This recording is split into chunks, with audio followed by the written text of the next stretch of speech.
नमस्कार साथियों, आज हम लोग फिजिक्स में समझेंगे चार चीज को। पहला पूर्ण आंतरिक परावर्तन, दूसरा है इंद्रधनुष, और तीसरा यानी कि इसी में समझेंगे इंद्रधनुष का निर्माण कैसे होता है, और तीसरा समझेंगे प्रकाश का रंग, और चौथा समझेंगे प्रकाशिक यंत्र को। ठीक है, तो चलिए सबसे पहले हम लोग पूर्ण आंतरिक परावर्तन को समझते हैं। पूर्ण आंतरिक परावर्तन को इंग्लिश में बोलते हैं टोटल इंटरनल रिफ्रैक्शन।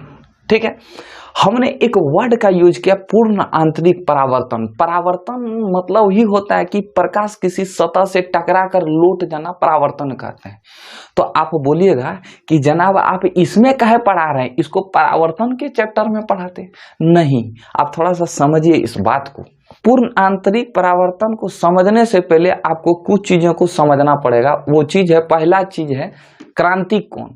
क्रांतिक कोण को इंग्लिश में क्रिटिकल एंगल कहते हैं। इसको समझिए पहले, तभी आपको जो है पूर्ण आंतरिक परावर्तन समझ में आएगा। चलिए इसको समझिएगा। देखिए ये क्या हुआ, माध्यम को अलग करने वाला सतह हुआ।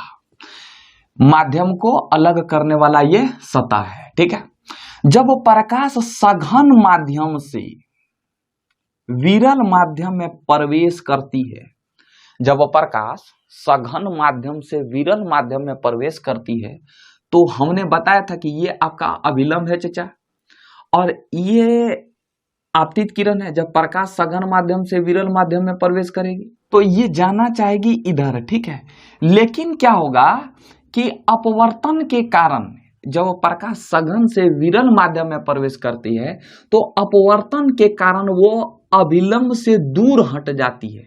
ये अभिलंब हुआ, ये अभिलंब से क्या हो जाती है, दूर हट जाती है। तो हमने क्या सीखा था कि प्रकाश जब सघन माध्यम से विरल माध्यम में प्रवेश करती है तो ससुरे अभिलंब से दूर हट जाती है, और जब विरल से सघन में जाएगी तो अभिलंब से नजदीक आ जाएगी, यानी कि अभिलंब की ओर झुक जाएगी। ठीक है, जरा ध्यान से समझिएगा।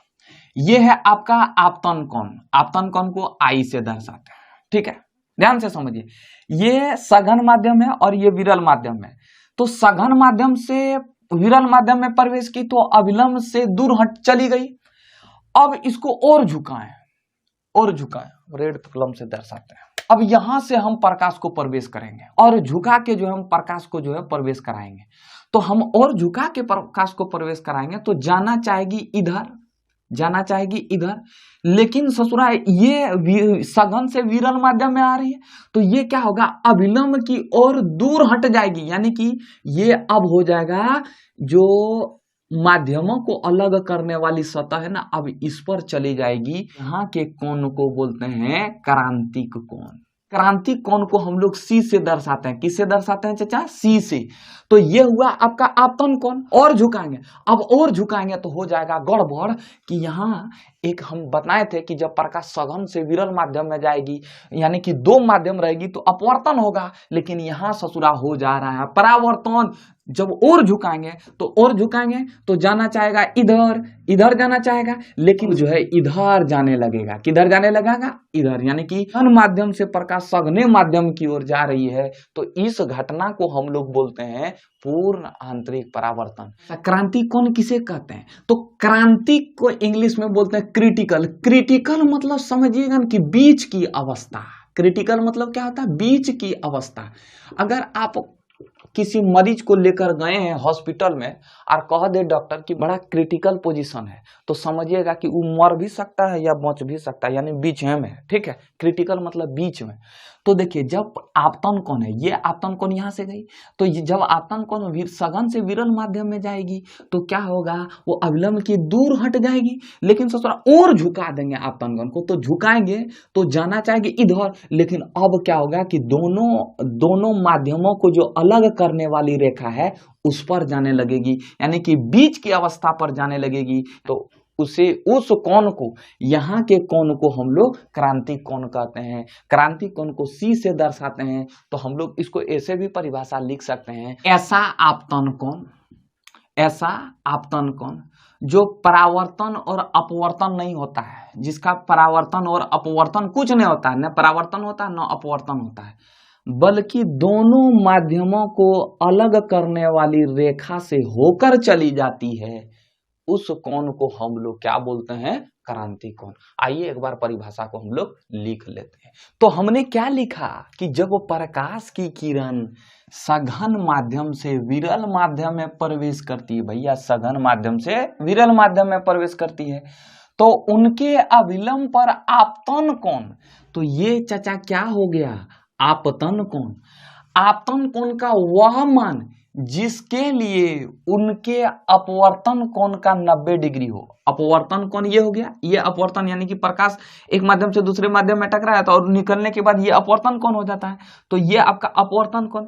तो आपतन कोण का मान जब अपवर्तन कोण से 90 डिग्री हो जाए, ये देखिए ये सीधा सीधी 90 डिग्री है कि नहीं, तो 90 डिग्री हो जाए तो उसे हम लोग क्रांति कोण कहते हैं। इस परिभाषा को समझिए, एकदम ठेठ भाषा में लिखे हैं कि ऐसा आपतन कोण, ऐसा आपतन कोण, ऐसा आपतन कोण या आपतन कोण का बढ़ा हुआ भाग, देखिए ये आपतन कोण है ना, और आपतन कोण बढ़ गया, तो आपतन कोण का बढ़ा हुआ भाग जिस पर यदि किसी किरण को लाया जाए, यदि किसी किरण को लाया जाए तो वह न ही परावर्तित और अपवर्तित होता है, परावर्तन भी नहीं होता, न ही अपवर्तन होता है, बल्कि दोनों माध्यमों को अलग करने वाली रेखा से गुजर जाए, दोनों माध्यमों को अलग करने वाली रेखा से गुजर जाए, उस ससुरे को हम लोग क्रांति कोण कहते हैं। और यहां से मतलब यहां से यहां क्या हो जाएगा? क्रांति कोण। क्रांति कोण को किससे दर्शाते हैं चाचा? सी से। हम लिखें इसे सी द्वारा दर्शाया जाता है। और अगर पूछ दे कि बताओ अपवर्तनांक निकालो, क्रांति कोण दे दे और अपवर्तनांक निकालने बोले, तो अपवर्तनांक का सूत्र हो जाएगा म्यू बराबर 1/sin c। कोई दिक्कत? अगर समझे तो एक बार स्क्रीनशॉट लीजिए इसका। अब हम लोग पूर्ण आंतरिक परावर्तन को समझते हैं। पूर्ण आंतरिक परावर्तन को इंग्लिश में बोलते हैं टोटल इंटरनल रिफ्रैक्शन। ये जो है दो माध्यमों को अलग करने वाली रेखा है। सबसे पहले दो चीज याद रखिएगा कि पूर्ण आंतरिक परावर्तन तभी होगा जब प्रकाश सघन से विरल माध्यम में जाएगी, सघन से विरल माध्यम में। और दूसरा कि आपतन कोण का जो मान होना चाहिए वो क्रांति कोण से अधिक होना चाहिए। दो चीज याद रखिएगा इसमें, ठीक है। अब पहले कंसेप्ट को समझिए, तब इस चीज को समझ आइएगा आराम से। ये दो माध्यमों को अलग करने वाली रेखा है। ये ससुरे हुए सघन माध्यम और ये हुए आपका विरल माध्यम, ये हुआ आपका अभिलंब, ठीक है। जब प्रकाश की किरण सघन माध्यम से, किस माध्यम से? सघन माध्यम से विरल माध्यम में प्रवेश करती है तो प्रकाश इधर जाना चाहिए। ये हुआ आपका अपवर्तित किरण और ये हुआ आपका आपतित किरण, तो इधर जाना चाहिए। लेकिन हमने बताया कि जब प्रकाश सघन से विरल जाती है तो वो अभिलंब से दूर हट जाती है, जाना चाहिए इधर, लेकिन ये ससुरा अभिलंब से दूर हट जाता है। समझ रहे हैं क्यों? क्योंकि सघन से विरल यानी कि पानी से हवा में प्रकाश जाएगी तो वो अपने अभिलंब से दूर हट जाएगी, ठीक है। और हमने ये बताया कि जब प्रकाश की किरण और तिरछा कर दे, और तिरछा करिए, तो जब तिरछा किए तो ये किरण जाना चाहिए इधर, लेकिन ससुरा ये क्या हो जाएगा कि विरल से सघन माध्यम में है तो अभिलंब की ओर झुक जाएगा, अभिलंब की ओर झुकेगा नहीं, बल्कि वो क्या हो जाएगा? अभिलंब से दूर हो जाएगा। यानी कि पुष्पा की तरह झुकेगा नहीं बल्कि अभिलंब से वो दूर हट जाएगा, ठीक है।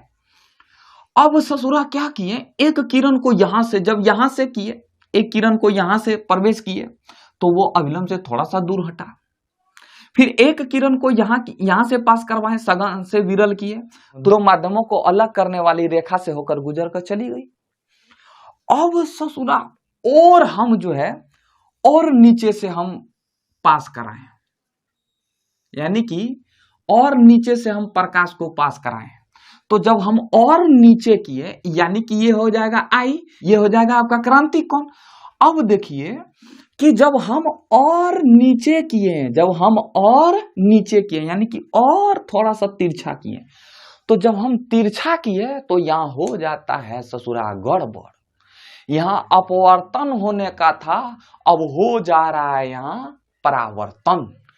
तो जब हम यहां से किए तो अब जाना चाहेगी इधर, इधर जाना चाहेगी, लेकिन ससुरा ये यहाँ छलक कर यानी कि सघन माध्यम से टकरा कर ये सघन्य माध्यम में चली जाती है। समझे ना? तो इसी घटना को हम लोग बोलते हैं पूर्ण आंतरिक परावर्तन। तो हमने क्या बताया? तो जब प्रकाश सघन माध्यम से विरल माध्यम में प्रवेश करती है तो यदि आपतन कोण का मान, आपतन कोण का मान क्रांतिक कोण से अधिक हो जाए, किस कोण से अधिक हो जाए? तो क्रांतिक कोण से अधिक हो जाए तो प्रकाश विरल माध्यम में न जाकर बल्कि सघन माध्यम में परावर्तित हो जाती है। इस प्रकार की घटना को पूर्ण आंतरिक परावर्तन कहते हैं। समझ में आया चाचा?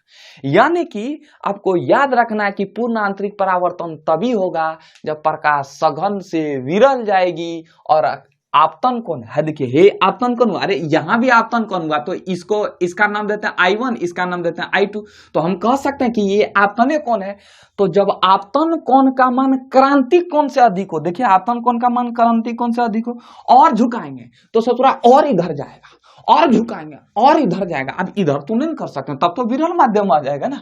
समझ रहे हैं कि नहीं? जब आपतन कोण का मान क्रांतिक कोण से अधिक हो तो प्रकाश जो है सघन माध्यम से विरल माध्यम में प्रवेश नहीं करती है बल्कि सघन माध्यम से सघन माध्यम में ही परावर्तित हो जाती है। इस घटना को पूर्ण आंतरिक परावर्तन कहते हैं। कोई दिक्कत? अब हम लोग इसको परिभाषा के रूप में समझते हैं। उन्हें से परिभाषा आप बनाइए।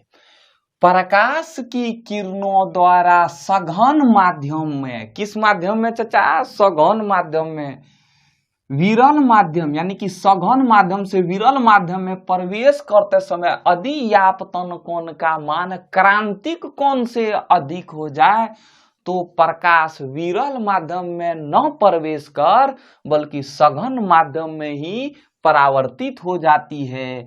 इस घटना को यानी कि इस परावर्तन को हम लोग पूर्ण आंतरिक परावर्तन कहते हैं।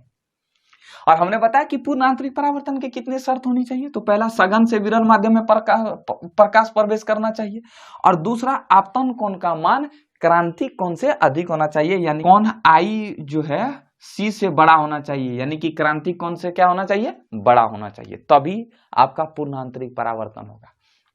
देखिए पूर्ण आंतरिक परावर्तन से कोई भी चीज चमकता है, जैसे हीरा, कि ये हीरा है, ये हीरा है तो अगर इसमें ससुरा इधर प्रकाश प्रवेश करने के लिए नहीं रहता, यानी कि इधर लेप लगा देते हैं AgBr का, हमने बताया था सिल्वर ब्रोमाइड का लेप लगा रहता है दर्पण के पीछे में, अगर इधर AgBr का लेप लगा देते हैं हीरा के पीछे तो वो नहीं चमकता।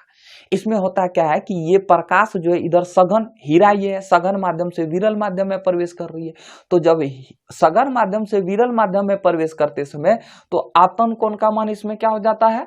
क्रांतिक कोण से अधिक हो जाता है, इसलिए हीरा क्या होता है? चमकता हुआ दिखाई देता है। उसी तरह कांच का दरार, देखिए ये शीशा है, ठीक है, तो शीशा अभी चमकेगा नहीं, शीशा अभी नहीं चमकेगा। अगर हम शीशा में फोड़ देंगे, इसको क्या करेंगे? फोड़ देंगे, इसको जो है फोड़ देंगे, इसमें मारेंगे एक हुमच के एक फाइट, अगर ये टूट जाएगा, दरार आ जाएगा, तब ये चमकेगा। काहे? तो देखिए जब शीशा जो है, जब शीशा फूटा हुआ नहीं था तो इसमें परावर्तन हो जा रहा था, प्रकाश टकरा कर आया और वापस लौट गया, टकरा कर आया वापस लौट आया, इसमें अपवर्तन हो ही नहीं रहा है, यानी कि सघन माध्यम से विरल माध्यम में जा ही नहीं रहा है। अगर ससुरा इस कांच को फोड़ देंगे, तो अगर कांच को हम लोग फोड़ेंगे तो क्या हो जाएगा कि ये कांच जो है यानी कि प्रकाश जो है सघन माध्यम से विरल माध्यम में जाने लगेगा, तो जब सघन माध्यम से विरल माध्यम में जाने लगेगा तो शीशा यानी कि जो कांच में जो दरार आएगा वो बड़ा चमकेगा। तो हम कह सकते हैं कि पूर्ण आंतरिक परावर्तन के ही कारण जो है शीशा कांच में आई दरार चमकता है, या शीशा फूटने के बाद चमकता है, और हीरा भी चमकता है। मृग मरीच का भी इसी का उदाहरण है। आप एक बार इसका स्क्रीनशॉट लीजिए, तब हम लोग समझते हैं आगे की घटना को। पूर्ण आंतरिक परावर्तन के कुछ उदाहरण को समझिए। पहला उदाहरण है इंडोस्कोप। इंडोस्कोप जो है एक यंत्र है, डॉक्टर क्या करता है, उस यंत्र को मुंह में घुसा देता है और घुसा के अंदर घुसा के जो है वहां अंदर के वाहिका को देखा और भीतरी अंग को, वाहिका मतलब जो है नस वगैरह को देखता है अंदर ढुका कर, ठीक है। तो स्कोप में भी पूर्ण आंतरिक परावर्तन की घटना होती है। कैसे? क्योंकि ये यहाँ के ये क्या है, सघन माध्यम, सघन माध्यम से कहाँ है, विरल माध्यम में। प्रकाश जो है सघन माध्यम से विरल माध्यम में जा रही है। तो दूसरा है हीरे का चमकना, हम इसके बारे में अभी चर्चा करेंगे। तीसरा है कांच में आई दरार का चमकना, चर्चा कर चुके हैं। चौथा जो है वो है मरुभूमि में मृग मरीचिका का दिखाई देना है। मृग मरीचिका मतलब होता है दृष्टि भ्रम। मृग मतलब आप हिरण्य समझिएगा, ठीक है। मृग मरीचिका मतलब होता है दृष्टि भ्रम, मतलब आप दृष्टि भ्रम है, आपको दिख रहा है, सच में वैसा नहीं है। तो मरुस्थल में क्या होता है, आप देखिएगा ना कि गर्मी के दिन में जो है आप रोड पर जाइएगा तो आगे लगेगा ना पानी बह रहा है, समझे। तो हमको दृष्टि भ्रम है, मतलब वैसा हमको दिख रहा है कि पानी बह रहा है लेकिन वैसा नहीं है, इसी को बोलते हैं दृष्टि भ्रम या मृग मरीचिका कहा जाता है। और पांचवा जो है वो प्रकाश तंतु कहते हैं, ऑप्टिकल फाइबर। इसके बारे में जो है हम एक एक करके चर्चा करते हैं। एक बार आप इसका स्क्रीनशॉट लीजिए। क्वेश्चन है कि हीरा क्यों चमकता हुआ प्रतीत होता है, यानी कि हीरा क्यों चमकता है। तो जवाब सुनिए कि ये मान लीजिए हीरा है, ठीक है, ये आपका हीरा है, ठीक है, ये आपका हीरा है। तो ये आपका हीरा है, तो हीरे से वायु में आने वाली किरण, हीरे से वायु में आने वाली किरण, हीरे से, हीरा क्या हुआ आपका सघन माध्यम, और किरण कहाँ आ रही है, वायु में, ठीक है। आने वाली जो किरण है, यानी कि हीरे से वायु में आने वाली किरण के लिए क्रांति कोण बहुत ही कम होता है। जो यहाँ जो क्रांति कोण होता है ना, बहुत ही कम होता है। तो जब बहुत ही कम होता है, तो जब बाहर का प्रकाश किसी कटे हुए हीरे में प्रवेश करता है, ये हीरा क्या कैसा होता है, कटा हुआ होता है, ठीक है, तो वह उसके भीतर विभिन्न तलों पर बार बार पूर्ण परावर्तित होता रहता है, यानी कि बार बार परावर्तित होता है, टकराते रहता है। जब किसी तल पर आपतन कोण 24 डिग्री से कम हो जाता है, आपतन कोण किससे कम हो जाता है, 24 डिग्री से कम होता है, तब ही प्रकाश हीरे से बाहर आ पाता है, तभी प्रकाश हीरे से क्या हो जाता है, बाहर आ जाता है। इस प्रकार हीरे में सभी दिशाओं से प्रवेश करने वाला प्रकाश केवल कुछ ही दिशाओं में हीरे से बाहर निकलता है। अतः इन दिशाओं से देखने पर हीरा अत्यंत चमकता हुआ दिखाई देता है। तो चारों तरफ से देखिएगा ना तो आपको हीरा चमकता हुआ नहीं प्रतीत होगा, लेकिन किसी खास एंगल से देखिएगा ना, मतलब किसी एक तरफ से या एक पार्टी से देखिएगा तो तब आपको चमकता हुआ दिखाई देगा। तो ये रीजन था हीरा का चमकना, ठीक है। अगर एक लाइन में पूछे तो डायरेक्ट जवाब दीजिएगा, पूर्णांतरिक परावर्तन के कारण हीरा चमकता हुआ दिखाई देता है। अगर 5-6 नंबर में पूछे तो आपको ऐसे जवाब देना है, ठीक है। तो आप इसका एक बार स्क्रीनशॉट लीजिए। अगला क्वेश्चन है कि रेगिस्तान में मृग मरीचिका का निर्माण क्यों होता है, यानी कि रेगिस्तान में कोई भी चीज उल्टा क्यों दिखाई देता है। एक ही तरह का दोनों क्वेश्चन है, ठीक है, ध्यान से समझने की कोशिश कीजिएगा। गर्मी के दिनों में क्या होता है कि पृथ्वी के निकट की वायु, ये आपका पृथ्वी है, ठीक है, पृथ्वी के जो निकट की वायु है वो क्या हो जाता है कि निकट की वायु हल्का हो जाता है, और जो ऊपर की जो वायु है वो भारी हो जाता है। क्यों? क्योंकि ऊपर की वायु जो है वो ठंडा रहता है, और नीचे किसकी अपेक्षा, तो नीचे की वायु की अपेक्षा ऊपर की जो वायु है वो ठंडा रहता है और नीचे की वायु गर्म होता है। तो वही लिखे हैं, पृथ्वी के निकट की वायु अपने ऊपर की वायु की तुलना में अधिक गर्म हो जाती है, ठीक है, जिसके फलस्वरूप वायु की ऊपरी परतों का घनत्व निचली परतों की अपेक्षा अधिक हो जाती है। तो एक बात बताइए, तो ये ठंडा होगा, ऊपर का वायु अगर मान लीजिए ठंडा होगा किसकी अपेक्षा में, नीचे की वायु की अपेक्षा में, तो इसका घना तो अधिक हो जाएगा, यानी कि ये ज्यादा घना होगा और ये कम घना होगा, कम घना होगा, ये ज्यादा घना होगा। तो जब ये कम घना, ऊपर की वायु अधिक घना होगा, घना को हम लोग फिजिक्स के भाषा में घनत्व बोलते हैं, और नीचे की वायु कम घना होगा। जब प्रकाश की किरणें इन परतों से होकर गुजरती है, जब प्रकाश की किरणें इन परतों से होकर गुजरती है, तो अपवर्तित किरण, ये देखिए ये आपका अधिक घनत्व वाला है, तो इन परतों से गुजरेगी, तो ये हुआ सघन माध्यम, और ये आपका क्या हुआ, विरल माध्यम। तो जब सघन माध्यम से विरल माध्यम यानी कि अधिक घना से कम घना के परतों से गुजरती है तो वह क्या हो जाता है, अविलंब से दूर हट जाती है। ये सघन माध्यम है और ये विरल माध्यम, ये आपका अविलंब है, तो अविलंब से क्या हो जाएगी, दूर हट जाएगी। और ये किरणें पूर्णतः परावर्तित होकर, ये किरणें, अब देखिए यहाँ पृथ्वी है तो पृथ्वी से परावर्तित होकर ऊपर की ओर उठने लगती है, यानी कि टकराकर ऊपर उठने लगती है, परंतु ऊपरी परतों में अधिक घनत्व होने के कारण ये किरणें अविलंब की ओर झुक जाती है। अब देखिए ये किरणें टकराती है, टकरा के ऊपर उठती है, जब टकरा के ऊपर उठती है तो अधिक घनत्व होने के कारण अब प्रकाश की किरणें विरल से सघन जा रही है। तो जब विरल से सघन जा रही है तो अविलंब की ओर झुक जाएगी। जब अविलंब की ओर झुक जाएगी तो जो कि पृथ्वी के नीचे से आते हुए प्रतीत होती है, ये किरण क्या होगी, पृथ्वी से नीचे आते हुए प्रतीत होती है। इसी कारण मरुस्थल में कोई भी चीज, पेड़ हो या पौधा हो, वो उल्टा प्रतिबिंब बनता है, या मरुस्थल में आपको गर्मी के दिनों में मृग मरीचिका यानी कि रोड पर आपको पानी जैसा दिखाई देता है। होता है कि गर्मी के दिन में नीचे की वायु क्या होती है, हल्का यानी कि विरल, और ऊपर की वायु ठंडा यानी कि सघन।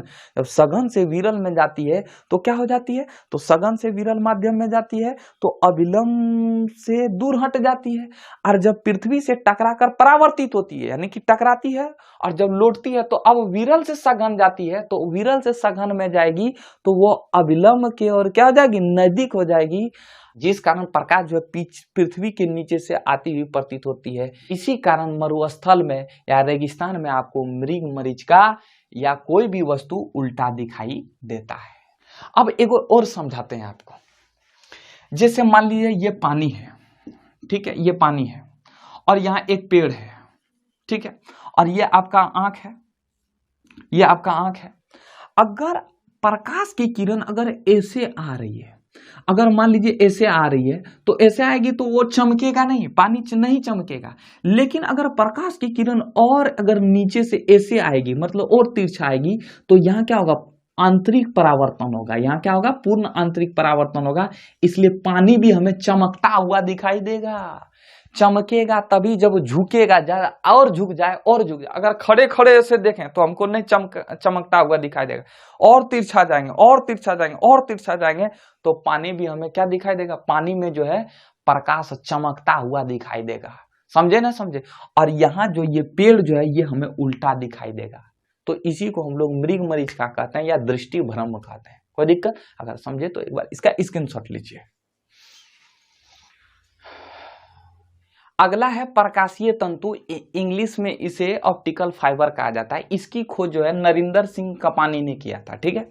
ये क्या है एक्चुअली में, अब मान लीजिए प्रकाश जो है, प्रकाश तो कोई भी चीज में, मान लीजिए ये पाइप है, सीधा पाइप है, अगर इसमें टॉर्च मारेंगे तो आराम से प्रकाश इधर उधर चल जाएगी। लेकिन यही पाइप मुड़ा रहे और हमको प्रकाश भेजना हो तो कैसे भेजेंगे, तो उसके लिए क्या किया कि दो गो परत लेना है, ठीक है, दो गो शीशा लेना है, और शीशा लेके और इसके बगल में जो है इसमें मोटी परत लगा देना है, अपारदर्शी परत, ठीक है।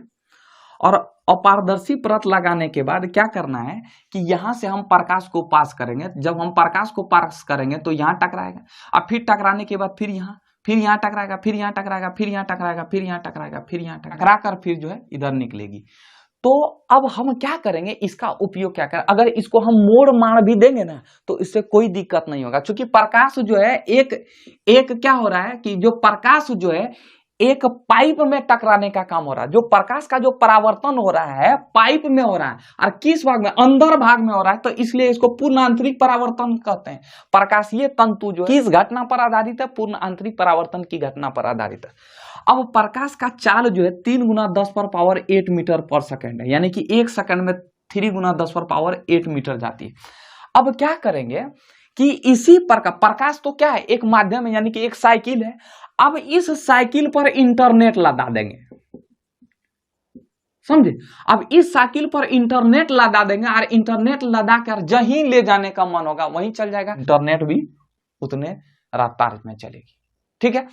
तो क्या किया है, समुद्र में भी बिछाया गया। अब जैसे मान लीजिए ये भारत है, यहाँ आपका अंडमान निकोबार है, तो अंडमान निकोबार से भारत की दूरी अच्छा है, तो यहाँ से जो है इंटरनेट ये जो है ये हमारा ही क्षेत्र है, लेकिन भारत से जो है इसका संपर्क थोड़ा घट जाता है। क्योंकि चूंकि यहाँ इंटरनेट की सुविधा ही नहीं है। मान लीजिए हमको यहाँ से किसी से बात करना होगा तो कैसे करेंगे, इंटरनेट की सुविधा नहीं रहेगा तो कैसे करेंगे। यहाँ से भारत सरकार ने क्या किया कि भारत सरकार ने यहाँ से जो ऑप्टिकल फाइबर बिछाकर और यहाँ जो है अंडमान निकोबार द्वीप समूह को किससे जोड़ दिया, मुख्य भारत की जो भूमि है उससे जो है अंडमान निकोबार को जोड़ दिया। कोई दिक्कत समझ में आया? तो ऑप्टिकल फाइबर पूर्ण आंतरिक परावर्तन की घटना पर ही कार्य करता है। क्या होता है एक्चुअली में, ये परत जो है ये पाइप के जो है चारों परत पर, यानी कि पाइप के परत पर आंतरिक भाग में शीशा लगा दिया जाता है या पारदर्शी कोई भी पदार्थ फाइबर लगाया। शीशा क्या हो जाता था, टूट जाता था, तो इसमें क्या लगाया गया, फाइबर का लगाया जाता है। पारदर्शी पदार्थ किसका लगाया, ट्रांसपेरेंट फाइबर को लगाया जाता है, मतलब आर पार दिख जाए। जैसे आज देखिए ना, टॉर्च में आज से करीब 10 साल पहले टॉर्च के आगे जो है जो पारदर्शी पदार्थ लगाया जाता था वो किसका लगाया जाता था, शीशा का लगाया जाता था। लेकिन अब किसका लगाया जाता है, अब वो फाइबर का लगाया जाता है। तो उसी तरह जो है ट्रांसपेरेंट पदार्थ लगा दिया जाता है। ट्रांसपेरेंट मतलब आर पार दिख जाए उसे ट्रांसपेरेंट पदार्थ कहते हैं, उसको लगा दिया जाता है। और यहाँ से जो है मोटा भाग जो है इसमें मोटा भाग चढ़ा दिया जाता है, कोई भी चीज का या अपारदर्शी पदार्थ यहाँ चढ़ा दिया जाता है।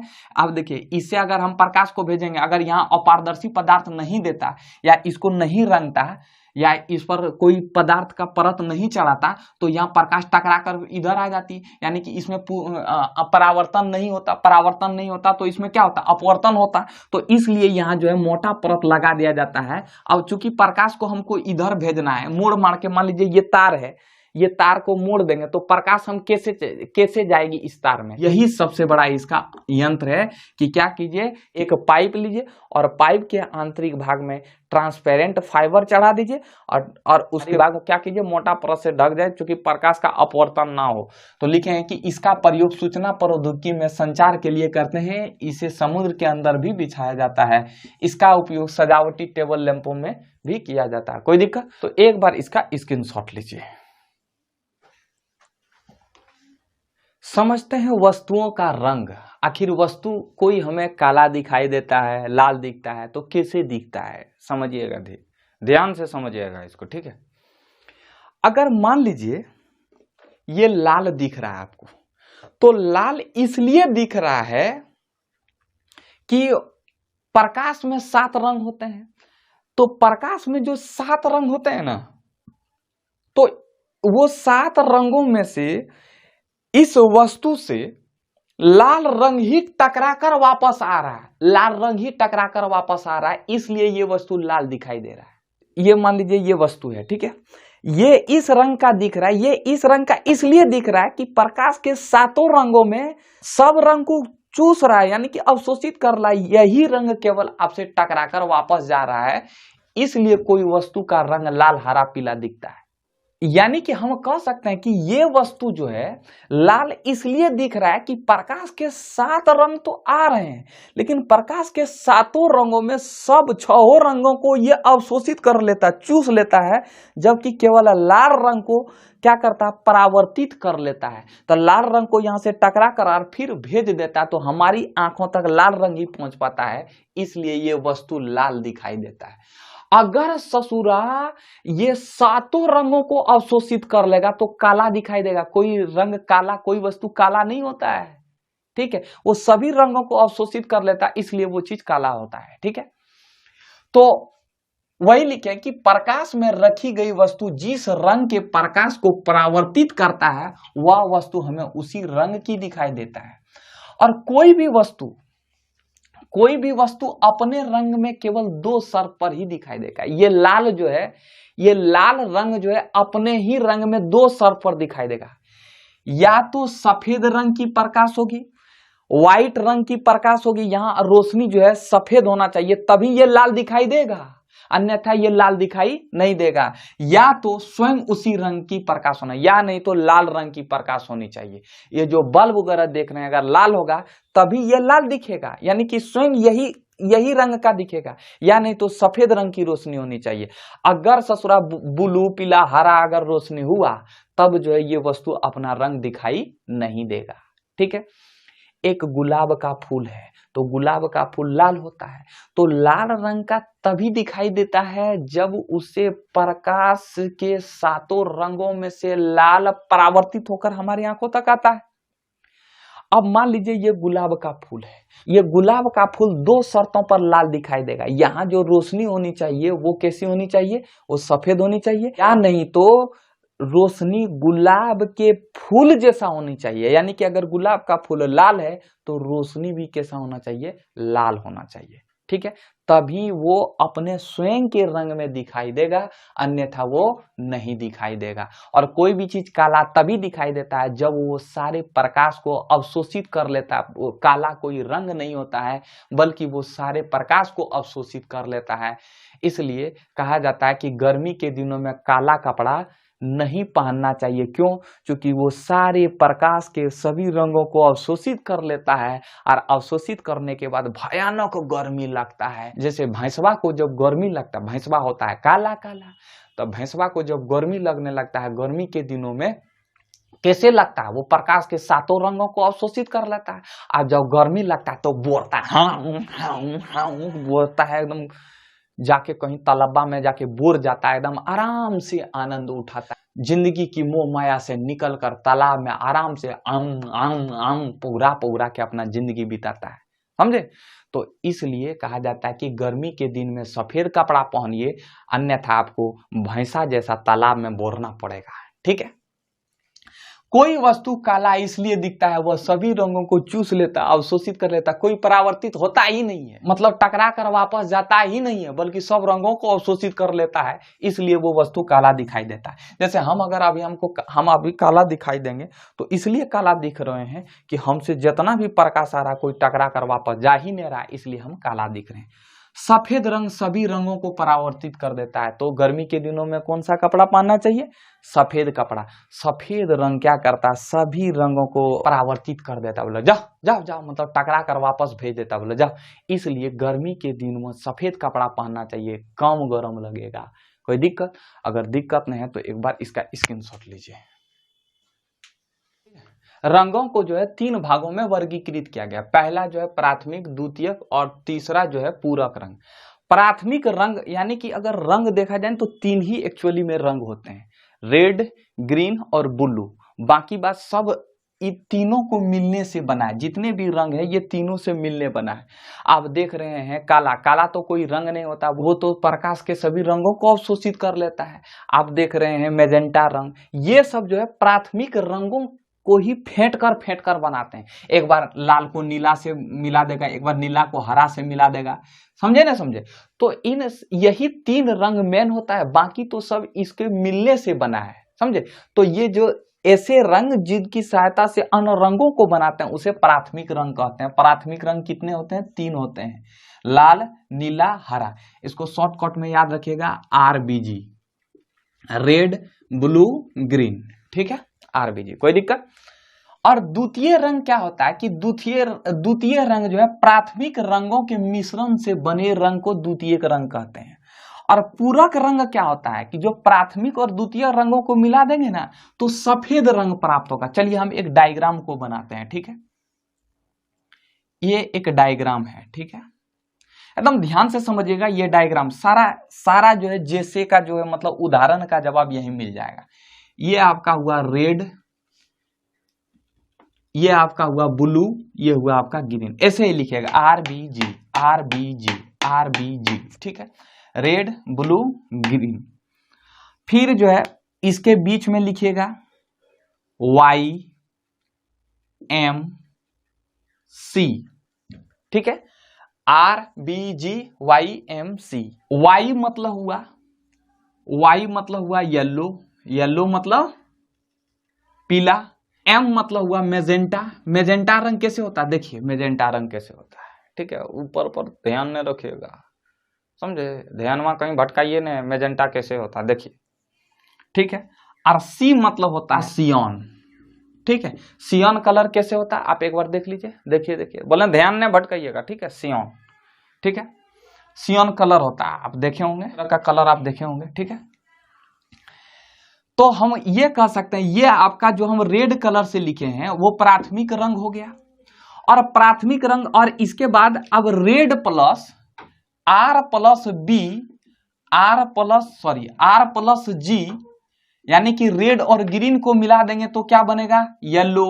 ये आपका क्या हुआ, द्वितीयक रंग। और फिर G प्लस बी यानी कि ग्रीन और ब्लू को मिला देंगे तो क्या बनेगा, सियान कलर बन जाएगा। और फिर B प्लस यानी कि रेड और B को मिला देंगे, रेड और ब्लू को मिला देंगे तो क्या हो जाएगा, आपका मैजेंटा कलर हो जाएगा। तो ये तीनों आपका क्या हो जाएगा मेरे प्यारे बच्चों, ये आपका द्वितीयक रंग हो जाएगा। अब देखिए ये है सफेद रंग। सफेद रंग जो है आपका प्राथमिक और द्वितीयक रंगों को मिलाने से बनता, तो सब सामने सामने वाले को मिला दीजिए, रेड और सियान को मिलाएंगे तो कौन सा रंग प्राप्त होगा, सफेद। सफेद रंग कैसा रंग है, पूरक रंग, कंप्लीमेंट्री कलर है। इसके बाद आप कीजिए सामने सामने मिलाए, ग्रीन को मैजेंटा से मिला दीजिए, ग्रीन को किससे मिलाइए, मैजेंटा से मिला दीजिए तो कैसा प्राप्त होगा, सफेद प्राप्त होगा। येलो को आप ब्लू से मिला दीजिए, आपको सफेद प्राप्त होगा। तो हम यहां लिख सकते हैं कि red plus C equal to सफेद, और G plus M equal to सफेद, Y plus B equal to सफेद। आप देख लीजिएगा ना करके, एकदम सीधा सीधी वाला मिलाइएगा, ठीक है। G प्लस M सफेद, Y प्लस B सफेद, R प्लस C सफेद हो गया, ठीक है। तो ये सफेद रंग जो है आपका पूरक रंग हो गया, कोई दिक्कत। ये डायग्राम को आप याद रखिएगा। आपसे खैर पूछेगा क्वेश्चन प्राथमिक रंग से, हल्का सा अगर पूछेगा तो द्वितीयक रंग से ही पूछ सकता है ऑब्जेक्टिव में, पूरक रंग से आपसे क्वेश्चन नहीं पूछेगा। तो प्राथमिक रंग जो है RBG ऐसे लिखिएगा, और YMC ऐसे लिखिएगा, और बीच में सफेद, और सबको जो है सामना सामनी वाले से सबको मिला दीजिएगा, ठीक है। तो उम्मीद करते हैं आप समझे होंगे, स्क्रीनशॉट लीजिए एक बार। चलिए हम लोग इंद्रधनुष को समझते हैं। आप देखते होंगे ना, बारिश के बाद आप देखते होंगे आकाश में आपको 7 रंग दिखाई देता होगा, देखिए। तो इसी को हम लोग इंद्रधनुष कहते हैं। आखिर इंद्रधनुष का निर्माण कैसे होता है, किसे कहते हैं, समझते हैं कुछ बेसिक चीजों को, ठीक है। इंद्रधनुष में जो घटना होती है ना, वो वर्ण विक्षेपण की घटना अधिक होती है, इसलिए अब कभी कभी आपको फंसाएगा इंद्रधनुष के निर्माण में कौन सी घटना होती है, तो वहां देगा वर्ण विक्षेपण, पूर्ण आंतरिक परावर्तन, अपवर्तन, और इनमें से सभी। वहां जो है आप इनमें से सभी मारिएगा, ठीक है।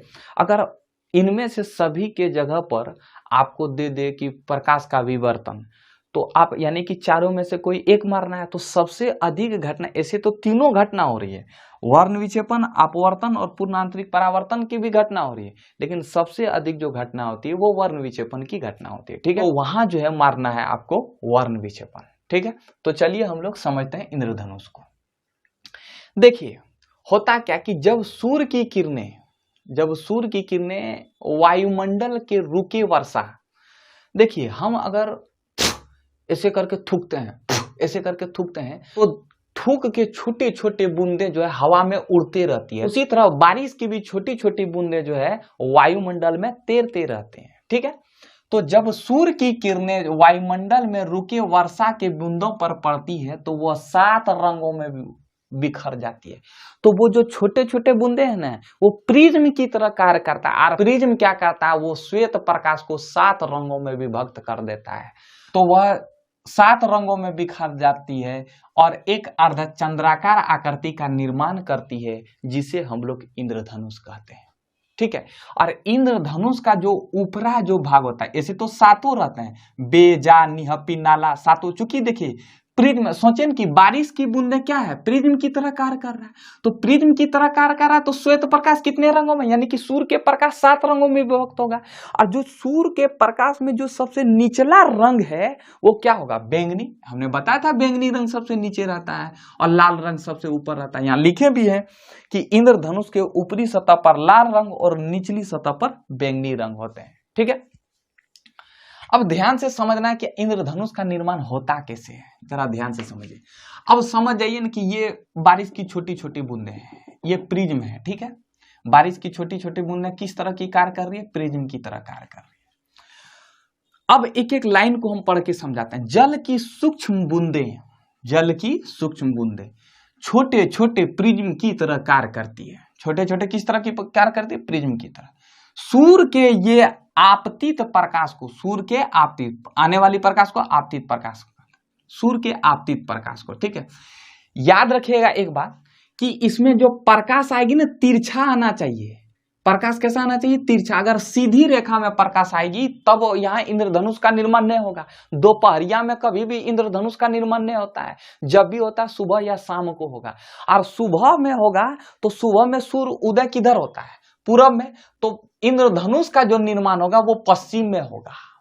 यानी कि अगर सुबह में जो है इंद्रधनुष बनेगा तो वो किधर बनेगा? पश्चिम में बनेगा। और शाम में जो है, चूंकि सूर्य किधर रहता है? सुबह में, पूरब में रहता है। तो हमने बताया ना कि जो किरण होना चाहिए वो तिरछी होना चाहिए, तभी ना पूर्ण आंतरिक परावर्तन होगा। और शाम में जो है इंद्रधनुष पूरब में होता है। क्यों? चूंकि सूर्य उस समय किधर रहता है? पश्चिम में रहता है। और पश्चिम से तिरछा किधर पड़ता है? पूरब में तिरछा पड़ता है। सूर्य का तिरछा किरण किधर जाता है? पूरब की तरफ। इसलिए इंद्रधनुष किधर मिलेगा? शाम में, पूर्व में। और दोपहरिया में नहीं बनेगा। काहे? दोपहरिया में सीधी रेखा में सूर्य की किरणें पड़ती है, इसलिए दोपहर में इंद्रधनुष का निर्माण नहीं होगा। अब ध्यान से समझिए, आपतित प्रकाश की ये बूंदें अपवर्तित तथा विक्षेपित करते हैं। आपतित प्रकाश है, ये प्रिज्म है, विक्षेपित करेगा यानी कि विक्षेपण करेगा, वर्ण विक्षेपण करेगा। अपवर्तित तो करेगा ही, मतलब एक माध्यम से दूसरे माध्यम में जा रहा है तो अपवर्तित होगा ही, ऑटोमेटिक है। विक्षेपित करेगा यानी कि जब यहाँ ये प्रिज्म है तो विक्षेपित करके कितने रंगों में विभक्त होगा? 7 रंगों में विभक्त होगा। और जब 7 रंगों में विभक्त हो जाएगा तो ये है आपका पृथ्वी है। तो यहाँ पृथ्वी से क्या होगा? फिर टकरा कर वापस जाएगा कि नहीं? तो यहाँ टकरा कर आंतरिक परावर्तन होगा। अब यहाँ से जो ये माध्यम कैसा था? सघन, अब माध्यम आ गया विरल। तो यहाँ जब ऐसे जाएगा, सघन माध्यम से विरल माध्यम में जा रहा है, तो सघन माध्यम से विरल माध्यम में जा रहा है तो क्या हो रहा है? पूर्ण आंतरिक परावर्तन होगा। ये पृथ्वी से फिर टकरा कर, यहाँ जो है, यहाँ जब टकरा रहा है तो आंतरिक परावर्तन होगा, फिर टकरा कर वापस आ रहा है, चूंकि ये है सघन माध्यम, ठीक है। तो सबसे पहले अपवर्तित होगा, तब विक्षेपित होगा, और विक्षेपित होने के बाद आंतरिक परावर्तन होगा। अंत में जल की बूंदें से बाहर निकलते समय प्रकाश को पुनः अपवर्तित करती है और इस प्रकार इंद्रधनुष का निर्माण हो जाता है। समझ में आया? यानी कि इंद्रधनुष के समय में कौन सी घटना होती है? 3 घटना होती है, लेकिन सबसे मेन जो घटना होती है वो वर्ण विक्षेपण होती है, ठीक है। तो पहला घटना वर्ण विक्षेपण, दूसरा अपवर्तित, तीसरा पूर्ण आंतरिक परावर्तन। इंद्रधनुष में 3 घटना होती है, तब इंद्रधनुष का निर्माण होता है, ठीक है।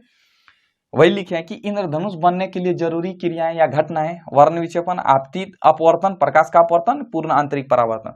सुबह के समय इंद्रधनुष पश्चिम की ओर, शाम के समय पूरब की ओर बनता है। दोपहर के समय इंद्रधनुष नहीं बनेगा क्योंकि सूर्य की रोशनी सीधी रेखा में आती है। कोई दिक्कत? इंद्रधनुष समझे। अब इंद्रधनुष भी 2 प्रकार के होते हैं, प्राथमिक, द्वितीय, कैसे होता है ये सब आगे क्लास में समझिएगा। फिलहाल इतना ही, एक बार इसका स्क्रीनशॉट लीजिए आप।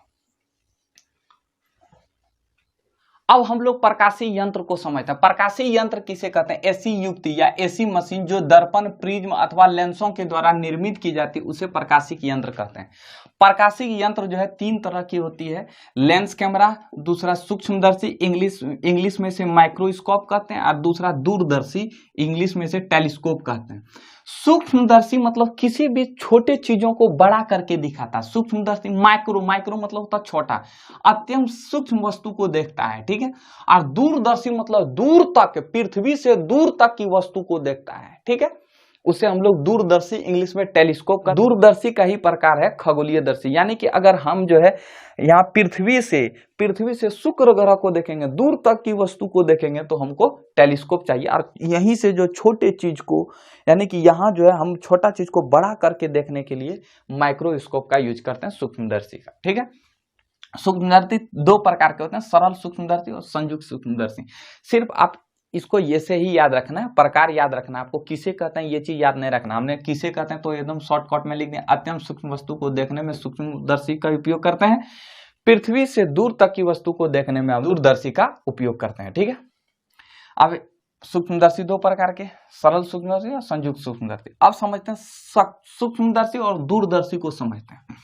देखिए क्या होता है कि जो जो यंत्र होते हैं, जो प्रकाशिक यंत्र होते हैं, ये बेलनाकार टाइप के होते हैं और इसमें 2 लेंस लगे होते हैं। सबसे पहले जो है गैलीलियो ने टेलीस्कोप का खोज किया था और टेलीस्कोप का जो खोज किया था तो जो इधर का जो लेंस था, जो इधर का लेंस था वो अवतल था और इधर का जो लेंस था वो उत्तल था। खैर अभी जो है वर्तमान में जो है प्रकाशीय यंत्र के दोनों तरफ जो है दूरबीन के दोनों तरफ जो लेंस लगाए जाते हैं वो उत्तल लेंस होते हैं। ठीक है, अब ये नेत्र है तो नेत्र यहां भी उत्तल लेंस है और यहां भी उत्तल लेंस है, तो नेत्र तरफ जो लेंस होता है उसे नेत्रिका कहा जाता है। नेत्र तरफ के लेंस को क्या कहा जाता है, ये आपका आंख है और नेत्र तरफ के लेंस को क्या कहा जाता है, नेत्रिका। और वस्तु, मान लीजिए यहाँ वस्तु, किसी भी वस्तु को देखना है तो इस वस्तु के तरफ लेंस को, यानी कि बाहर की तरफ लेंस को हम लोग अभिदृश्यक लेंस कहते हैं। और दूरदर्शी में भी ये आंख हुआ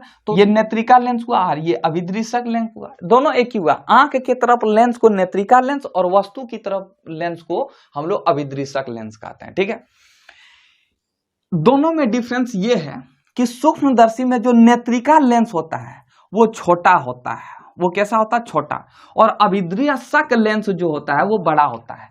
और इसमें जो है दूरदर्शी में जो है नेत्रिका लेंस जो होता है वो बड़ा होता है और अभिदृश्यक लेंस जो है वो छोटा होता है। ठीक है, सिर्फ इतना ही याद रखना है। कोई दिक्कत, अगर दिक्कत नहीं है तो एक बार इसका स्क्रीनशॉट लीजिए। तो आप ये नहीं पूछेगा कि जनाब आप लेंस कैमरा के बारे में नहीं बताए, क्योंकि आपका सिलेबस ही है गुरु, इतना ही है। हम तो आपको ज़्यादा चीज़ पढ़ा के दे रहे हैं, उतना आपको पढ़ने की ज़रूरत नहीं है। हम जो मतलब जहाँ से खुदरा खुदरी जो जहाँ क्वेश्चन पूछता है वहीं से हम आपको उठा के पढ़ा रहे हैं। ठीक है, उतना जानने की ज़रूरत नहीं है। आप आगे चल के, आप 12th अभी धरल है, टेंशन नहीं कीजिए, ये सब आएगा, बेहतरीन ढंग से आएगा। हम आपको परिचित करवा रहे हैं सारी चीज़ों से। ठीक है, तो उम्मीद करते हैं हमेशा की तरह ये वीडियो आपको इंफॉर्मेटिव लगा होगा। मिलते हैं नेक्स्ट वीडियो में। बहुत बहुत धन्यवाद।